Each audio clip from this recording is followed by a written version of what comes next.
Olá, gente querida. Nos últimos dias, Deus falou comigo para que eu pudesse entregar a vocês um conteúdo precioso. Eu estou me referindo aqui a alguns cursos que eu lancei na internet de maneira paga. Eu vou liberar para vocês diariamente trechos dessas aulas de maneira gratuita para que você e sua família possam ser abençoados. Deus abençoe. Quero fazer aqui uma comparação, a visão do homem do pecado versus a visão de Deus sobre o pecado. Por que eu estou dizendo isso? Porque Deus olha para o pecado como uma afronta. Aliás, eu preciso explicar para vocês que o pecado literalmente é errar o alvo. Ratá, no Velho Testamento, significa literalmente alguém que lançou uma flecha e que ela perdeu o alvo, ela foi atirada para fora. E no Novo Testamento a palavra é hamartia, no grego, né? E segundo a palavra, o pecado é a transgressão da lei, ou seja, uma afronta à palavra de Deus e à vontade de Deus. Então, o pecado é tanto um ato de rebelião quanto é um erro, né, do alvo das nossas vidas, né? Nós fomos criados para glorificar a Deus e o pecado nos afasta desse propósito. Mas vamos fazer uma comparação aqui do que o homem pensa do pecado com o que Deus pensa do pecado. Em primeiro lugar, o homem chama o pecado de acidente. Deus o chama de abominação. Né? O homem, sempre que peca, a tendência é dizer, puxa, foi sem querer, puxa, eu não tinha intenção, puxa, eu fiz isso. Não, para Deus é abominável. Deus odeia os nossos pecados, embora ame aos pecadores, tá? Em segundo lugar, o homem chama o pecado de defeito. Deus o chama de doença. O pecado é uma doença. O homem pode até dizer, esse é meu defeito, né? Eu sou assim mesmo, é a minha dificuldade. Ele faz um eufemismo, né? Diminui um pouco o peso do que é o pecado. Mas Deus chama de uma enfermidade, uma doença espiritual. Em terceiro lugar, o homem chama o pecado de erro, de um erro aleatório. Deus o chama de escolha. Interessante isso, né? Por quê? Porque o homem, muitas vezes, ele toma decisões que são inconsequentes. Principalmente quando nós sabemos o que é o certo e errado, o pecado é sempre uma escolha. Mas mesmo para quem não sabe, porque pessoas que não conhecem a Deus também pecam, e a própria Bíblia diz que eles vão contra a lei de Deus impressa em seus corações. Um índio no meio da mata, ele sabe quando ele errou, ele sabe quando ele acertou. Agora, é óbvio que alguém que conhece a palavra tem muito mais responsabilidade, mas de qualquer forma, o pecado é sempre uma escolha. O homem chama o pecado de enfermidade, Deus o chama de iniquidade, tá? Ali eu disse que Deus o chama de doença, né, espiritualmente falando, mas às vezes o homem diz, não, haja assim, porque eu tenho uma enfermidade, eu sou bipolar, e por isso que eu faço essas coisas, é porque eu sou ansioso, ou porque tenho TDAH, e aí justifica o seu comportamento pecaminoso com enfermidades. Eu me lembro que a minha irmã, ela é uma psicóloga muito experiente, ela disse certa vez que você pode pegar uma pessoa que tem a bipolaridade como patologia, e a bipolaridade ela é uma patologia que faz com que o indivíduo, num determinado momento, ele esteja numa fase de mania. Então, nessa hora, ele está empoderado, ele faz coisas que uma pessoa normal não faria, porque ele tem muita coragem, né? E quando ele está na outra fase, na fase de depressão, ele se entrega, se lança e tal. Só que a minha irmã falou o seguinte, a doença é a mesma, só que a manifestação dela varia da índole de cada um. Eu falei, me explica, o que você quer dizer? Ela falou, uma pessoa que tem uma índole boa, tá? E aqui teologicamente falando, todos nós somos pecadores e tal, mas tem gente que é melhor que outras. Ela falou, uma pessoa que não está na mania, o que ela faz? Ela gasta dinheiro comprando presentes para dar para as pessoas, de maneira inconsequente, né? Eu conheço uma pessoa que me disse que o pai dela era bipolar e que quando tinha a fase da mania, ele comprava a Bíblia, subia o morro, enfrentava tudo aquilo, o morro do Rio de Janeiro, e dava Bíblia para todo mundo. Quer dizer, fazia o bem, né? E fazia com coragem. Agora, quando tinha a parte da depressão, ia para a cama, né? Muitas vezes ficava lá, não tinha forças para nada.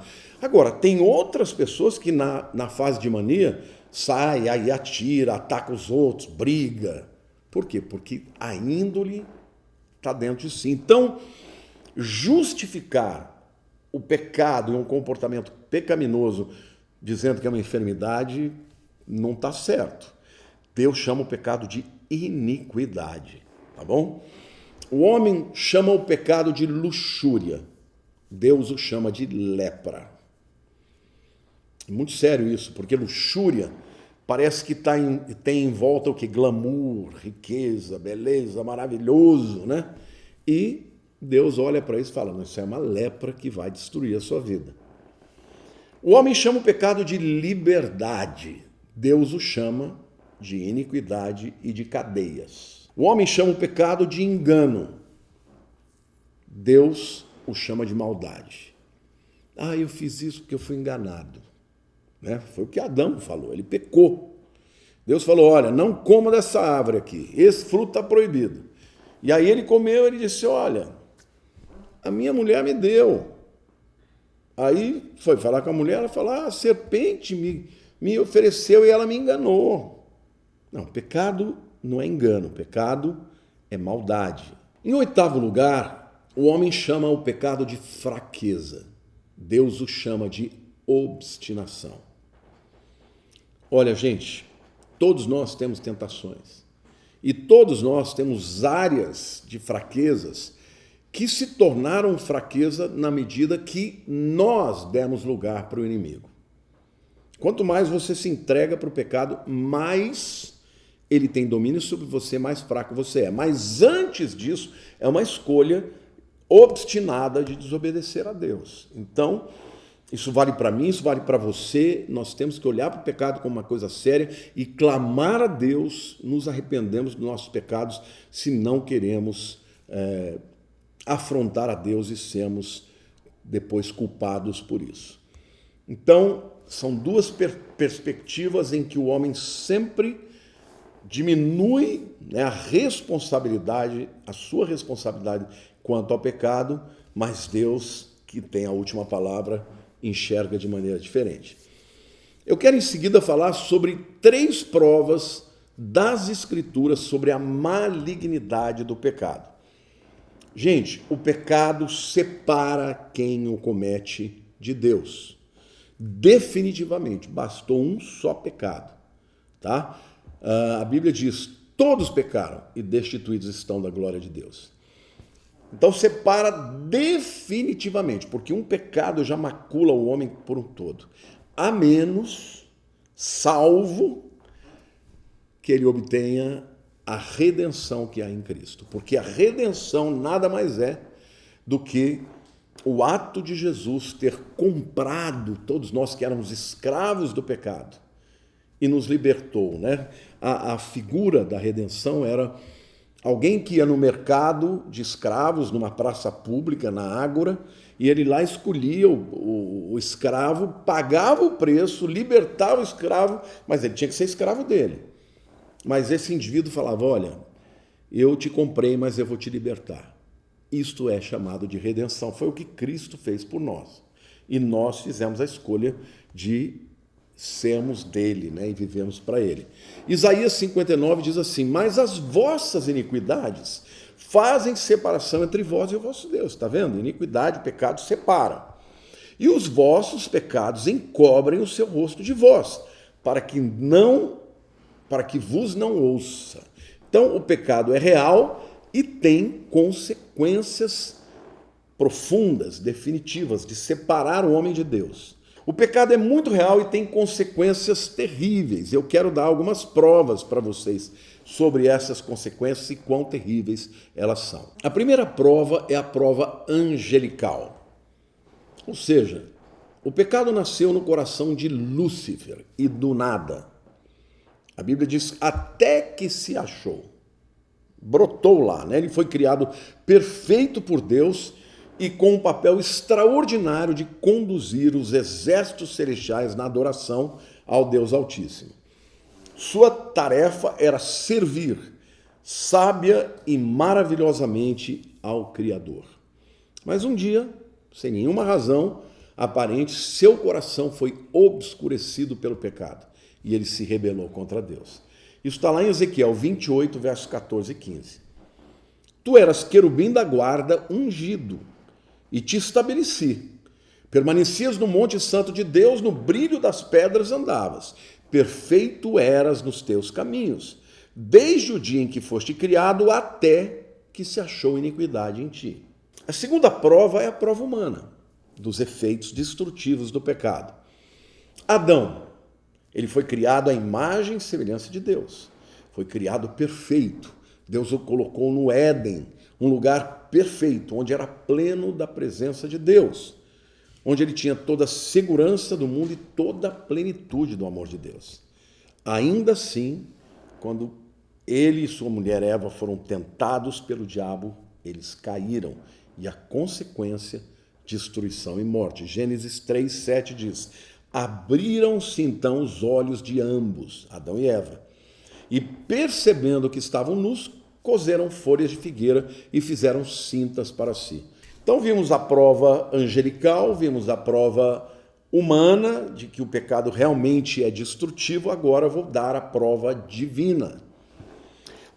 A existência do pecado é vista pelo preço que Cristo pagou na cruz. Por quê? Porque Deus amou o mundo de tal maneira que deu o seu Filho unigênito, para que todo aquele que nele crê não pereça, mas tenha vida eterna. Mas Deus deu como? Jesus não veio aqui só para ensinar, para ser alguém, admirado, para as pessoas baterem palma para ele. Não, ele teve que pagar o preço da morte, porque a consequência do pecado é a morte. E para ele ser substituto de todos nós, ele teve que morrer no nosso lugar. Como a Bíblia diz, o justo pelos injustos. Ele morreu para que pudéssemos viver. Ele se tornou filho do homem para que nós nos tornássemos filhos de Deus. Ele morreu na cruz por causa dos nossos pecados. E foi terrível, gente. Não havia outro jeito para a redenção. Houve consequências para Deus também. Agora, é importante frisar que nunca houve, nunca e jamais haverá outro homem no mundo que não tenha pecado além de Jesus. Só Jesus não nasceu em pecado e tampouco pecou ao longo de toda a sua existência.